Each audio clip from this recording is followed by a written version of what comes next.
Right, we're going to have a conversation. We're going to pretend like you guys aren't in the room because this is how we get all of the gritty stuff out in the air. And I have these lovely people next to me who I think can have a really nice conversation in a way that you guys can learn from.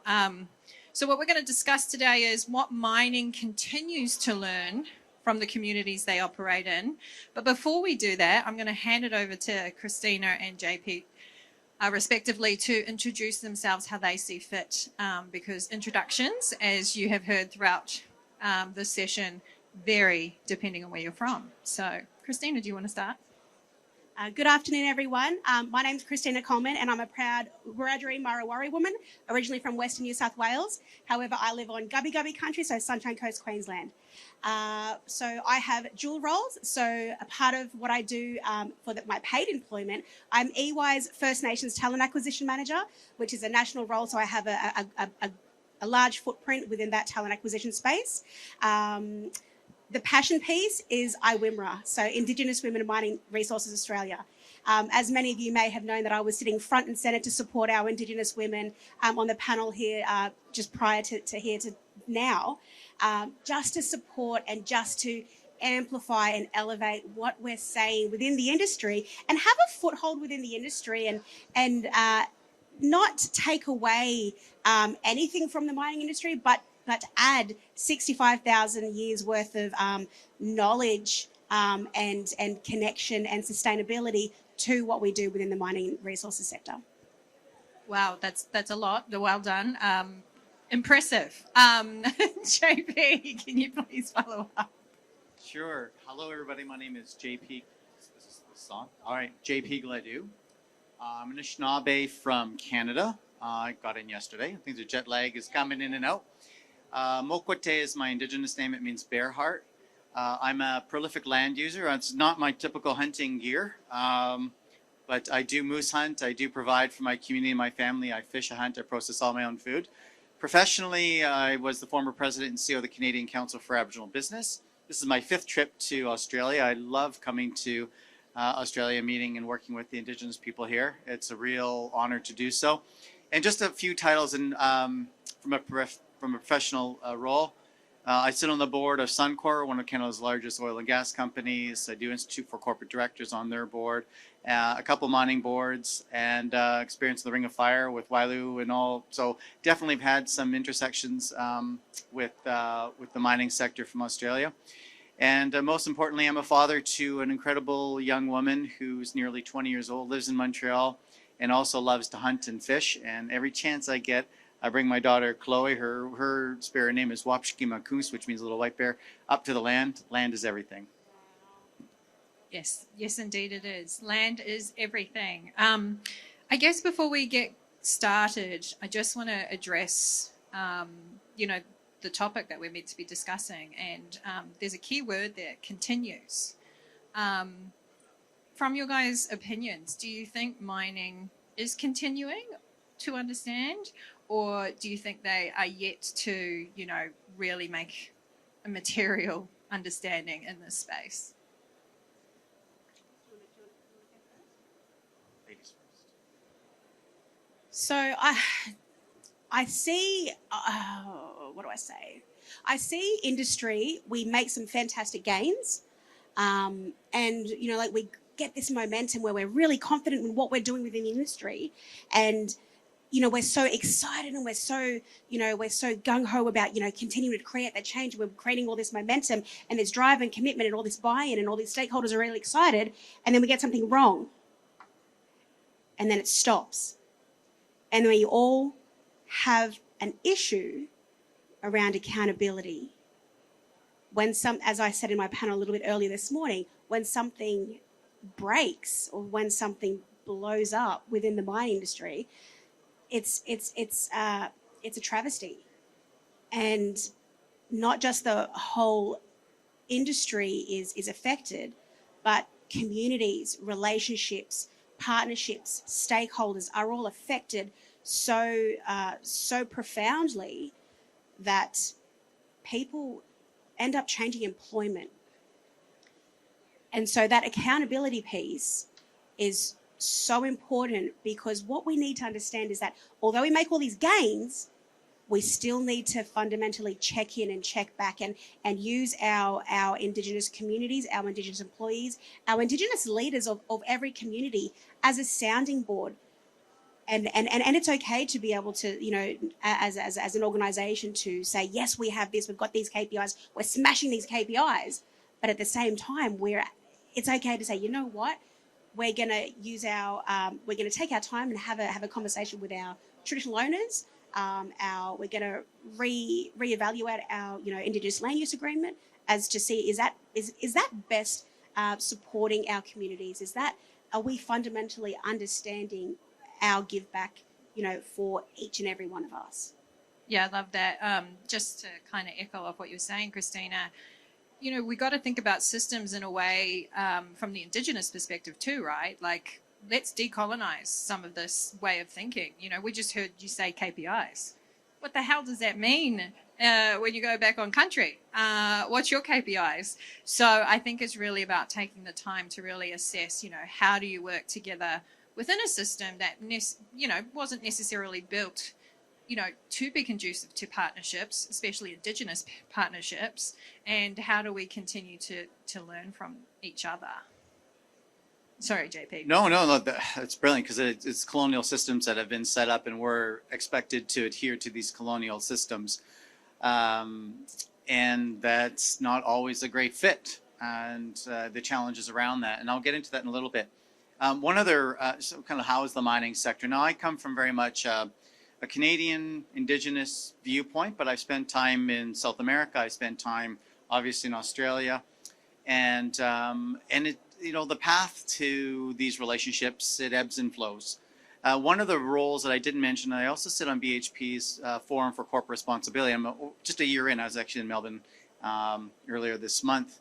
And to see companies like BHP who bring in knowledge holders, who bring in people that, you know, can add substance. I like to think I add substance and with my fellow corporate members. To the conversations, because they want to do better.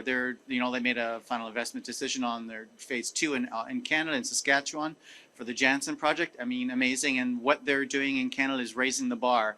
Interestingly, there's a couple of older mining potash companies in Saskatchewan who've been kind of like lagging. And it takes competition, and it takes new ways of thinking and doing. So now you have this new kid on the block, BHP, coming in, and they're raising the bar. They're raising the bar, and the other companies are going, oh man, now we've got to raise the bar. So I think the industry is you know, continues to go forward. From a Canadian perspective, you know, I've been in natural resources for over 30 years now, and I can tell you the progression from jobs, which have been really great, to the training, the education, it's been good. To procurement, and actually when I was at the CCAB running that organization, we took a play out of the Australian playbook on procurement, and we challenged the government to do better when it comes, Canadian government to do better, because, you know, on the previous panel with those amazing women up there, they're like, we don't need handouts, we want hand-ups and handshakes, and that's what supply chain and procurement is all about, is creating opportunities for relationships. So all that, you know, has progressed, and now we're talking about actually owning infrastructure. There is you know, I'm on the board of Suncor. We have 2 major infrastructure projects which are in the $1 billion+ range, and communities are owning 49% of these major assets, and you're starting to see more of assets being co-owned or owned by Indigenous communities in this whole transition, and which is really important if you want to talk about critical minerals. And having Indigenous ownership adds a lot of certainty, especially when you think about trying to attract capital. So we're creating capital pools for Indigenous communities to actually access, to be more than bystanders, to actually be co-investors. And I always use the example of, okay, Christina, you come to my territory, I'm going to pick you up, and we get a rental, right? And we're driving down my res road, and man, we hit this big bump. We go, ooh, good thing it was a rental. But I tell you, if we were driving in my car, we're going to avoid that bump because we own the asset, we're invested in it. And that's what we need to be thinking about, and the mining sector is getting there. It's like, how do we make sure we've got buy-in from the Indigenous nations, because they're our future? And I'll go on, but I'll stop there. No, like we could actually talk for the rest of the day if you really wanted us to. No, that's really great. And I think it's, highlighting, as the previous panel did, it's about those wraparound services and how we continue to think about things in a more longevity way, longitudinal. It's not just a static one place in time. You've done the good deed and you walk away. JP and I were talking previously this morning and saying how, money destroyed my family because there were no wraparound services. There were no... there was no thinking into how you invest into a community in the right way. It was basically, here's a big fat check and see you later. And it created turmoil. There's a large chunk of my whānau that I don't speak to because of this.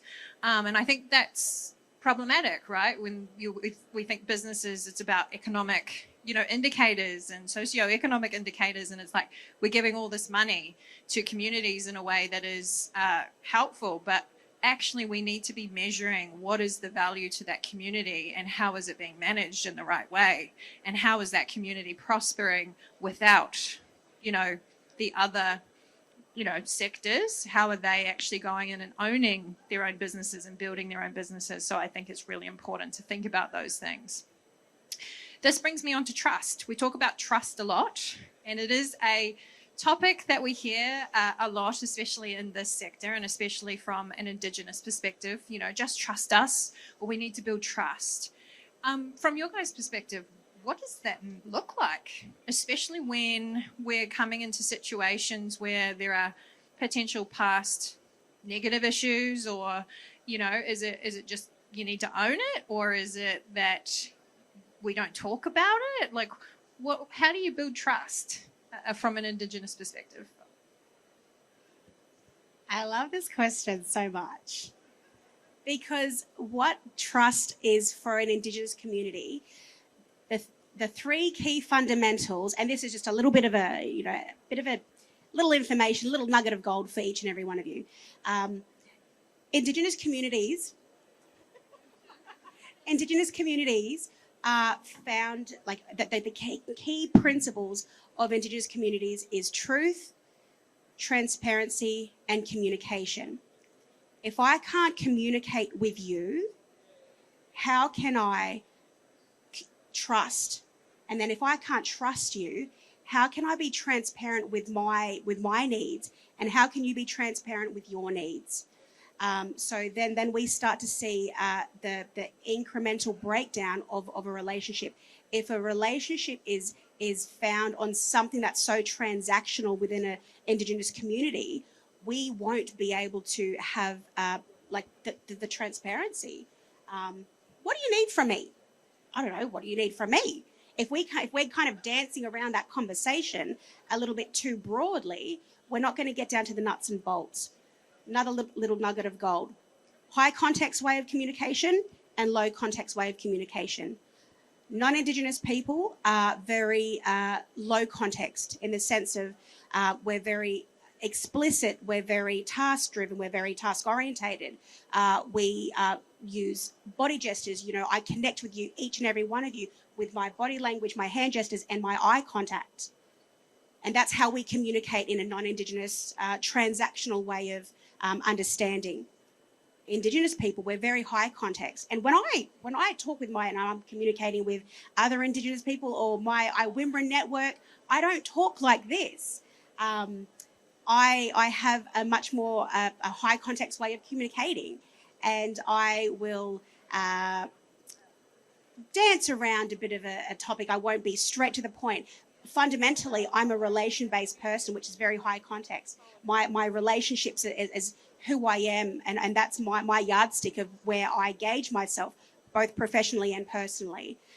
So being very transactional, just it goes against every part of my being. So that's, as Indigenous people, we are anyways.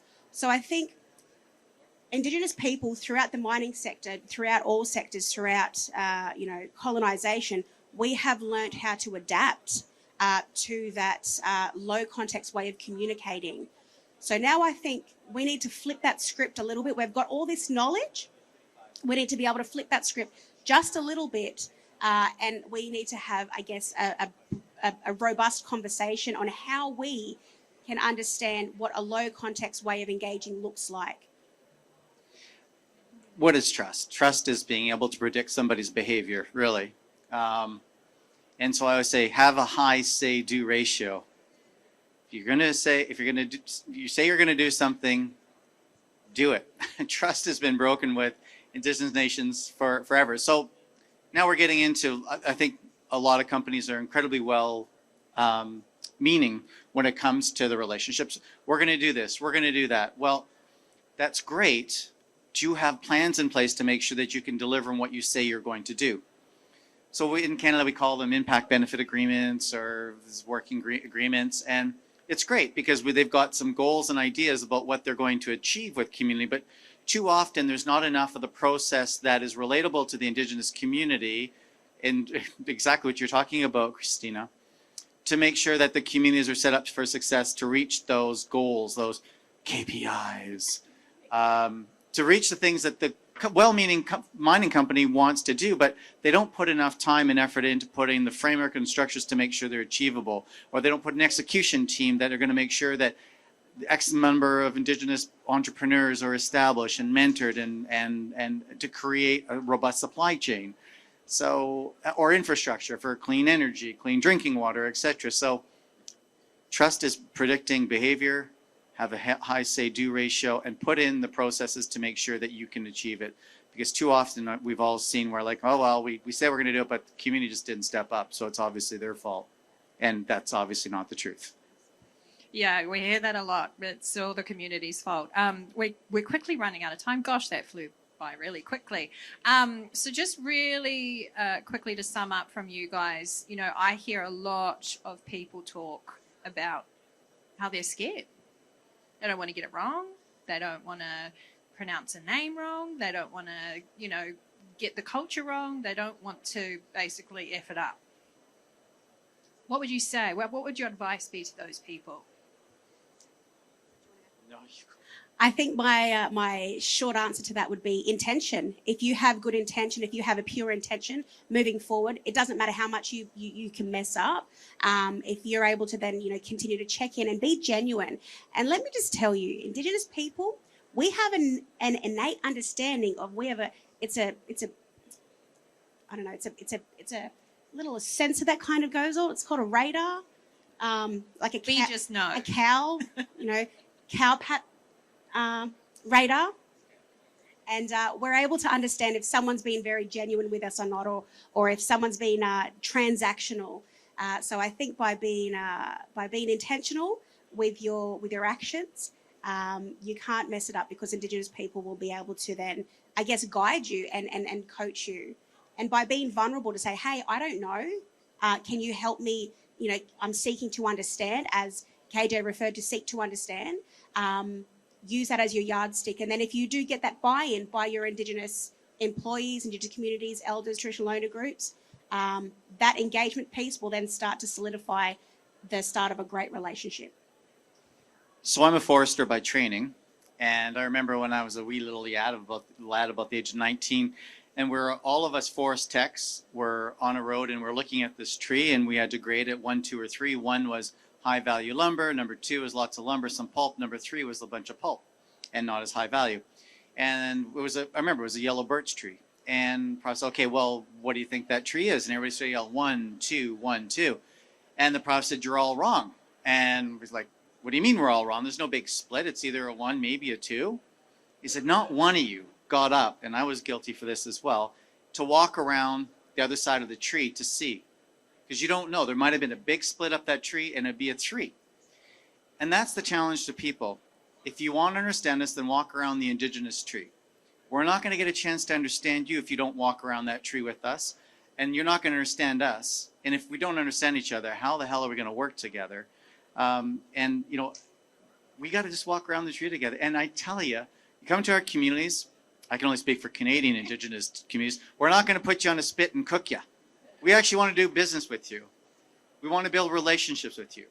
Your life is going to be more enriched because of your experience in our communities. There's no shortcut to it. You just got to get to our communities.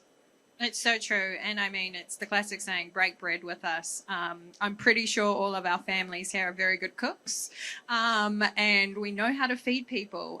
So that's essentially what you need to do. Spend the day in the life of, and embrace it. It's courage and care. So that's how you do it. One last thing, I know I'm over time, but I'm the chair, so I can kind of do what I want. Thanks, Edward. In one sentence, what would you like people here today to go off and do to, think about how to advance what we've talked about today? Self-assess where you're really at. Like really at. Gauge your engagement with community. Gauge your Indigenous participation. Gauge your initiatives. Look at your data because the data speaks. And if you're not collating data on anything Indigenous employment, initiatives, women, that's probably a good understanding into you not creating that change. I'm going to take it just a little bit further, but you're the chair. You'll give me a little leeway. Maybe. Okay, there's 4 things if you want to make change. And I had this experience in Canada with Mark Little from Suncor when he was the chief operating officer. He became my procurement champion colleague. And it's all about gathering those stories, which we all have, and that's the heart. So make sure you've got the heart lined up with the data, that's the brain, and build a relationship, Indigenous and industry together. If you can align those 4, you can create immense change. And we were able to do that in a number of fronts. Your heart, your mind, and the relationship with Indigenous and industry. If you can do those, you can make big change. Love it. For me, it's understand the value. So understand the value to business, understand the value to communities, understand the value to your Indigenous people, and make it happen. Okay, so that's us. That's time. Big round of applause to these 2 lovely people for joining me on stage here. So thank you so much.